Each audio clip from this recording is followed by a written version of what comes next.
जय राम जय जय राम श्री राम जय राम जय जय राम। बोलिए सियावर रामचंद्र महाराज की जय।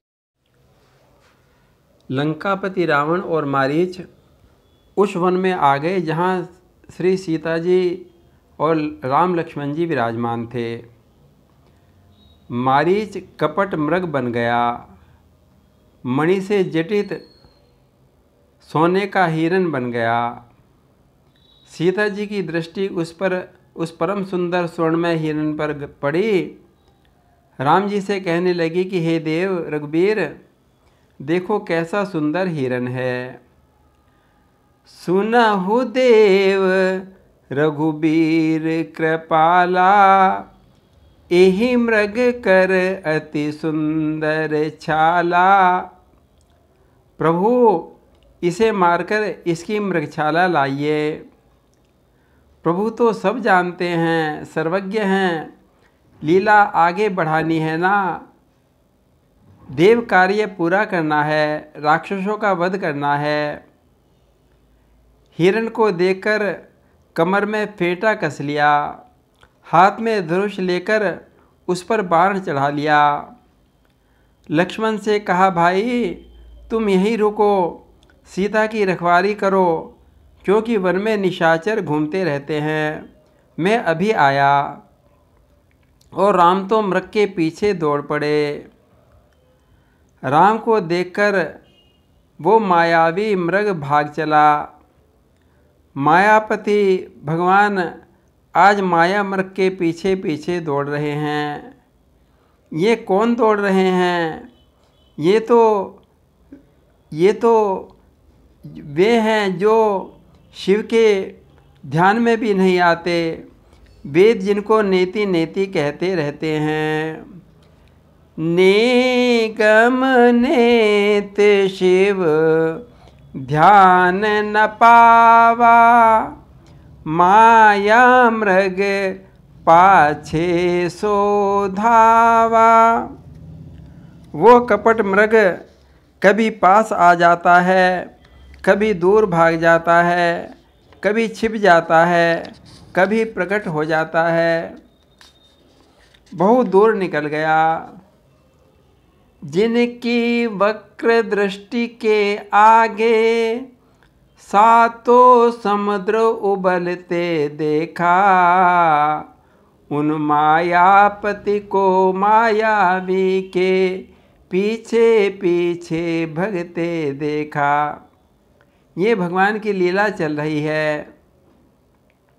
तब राम जी ने निशाना साध कर बाण छोड़ दिया और वह मृग भयंकर आवाज़ करता हुआ पृथ्वी पर गिर पड़ा। उसने पहले जोर से लक्ष्मण जी का नाम पुकारा, फिर मरते मरते राम जी का स्मरण किया और अपनी राक्षसी देह प्रकट कर दी। भगवान ने मारीच के हृदय के प्रेम को पहचाना और उसे मुनियों की भी दुर्लभ गति प्रदान की। अंतर प्रेम तासु पहचाना, मुनि दुर्लभ गति दीन सुजाना। आकाश से देवताओं ने फूल बरसाए, प्रभु के गुण गाए। हमारे प्रभु कितने उदार हैं। उन्होंने असुर को भी निज पद प्रदान किया। मारीच ने बाण लगने पर विचार किया कि रावण का काम कैसे करूं, जिससे लक्ष्मण जी भी सीता जी को छोड़कर चले आवें। इसलिए उसने राम जी के स्वर में लक्ष्मण जी को पुकारा था। राम जी की वाणी में लक्ष्मण का नाम पुकारने पर सीता जी भयभीत हो गई। हे लक्ष्मण भैया, देखो तुम्हारे भैया राम संकट में हैं, तुम्हें पुकार रहे हैं, तुम तुरंत जाओ। तब लक्ष्मण जी कहने लगे, माता आप भैया राम की चिंता मत करो। जिनकी बहुत टेढ़ी हो जाने पर सृष्टि का नाश हो जाया करता है। मैं मेरे भैया राम संकट में कैसे पड़ सकते हैं।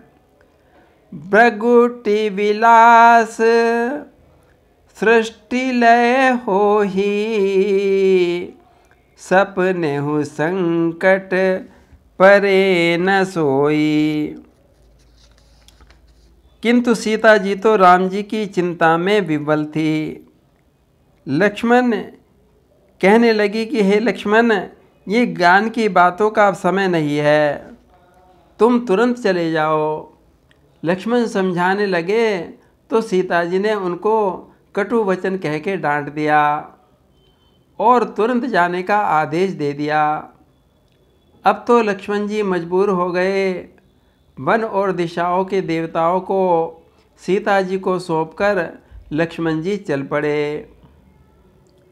लक्ष्मण जी चले गए, सीता जी अकेली रह गई।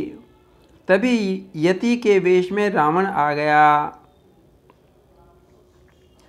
भगवान भोलेनाथ कथा सुनाते हुए कहने लगे, उमा जी, हे पार्वती, तुम गौर से देखो, ये रावण कौन है। ये तो वही रावण है जिसके डर से देवता और दैत्य इतना घबराते हैं कि उन्हें रात में नींद नहीं आती, दिन में अन्न नहीं खाते, उनकी नींद और भूख उड़ जाया करती है। वही दस्सीस रावण आज कुत्ते की तरह इधर उधर ताकता हुआ चोरी करने चला। जाके डर सुर असुर डराई, निशि न नींद दिन अन्न न खाही।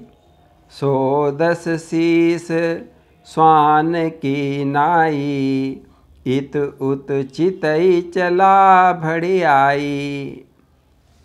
भिक्षुक साधु के वेश में रावण सीता के पास जाकर कभी कथा का उपदेश करने लगा, कभी प्रेम की बातें करने लगा।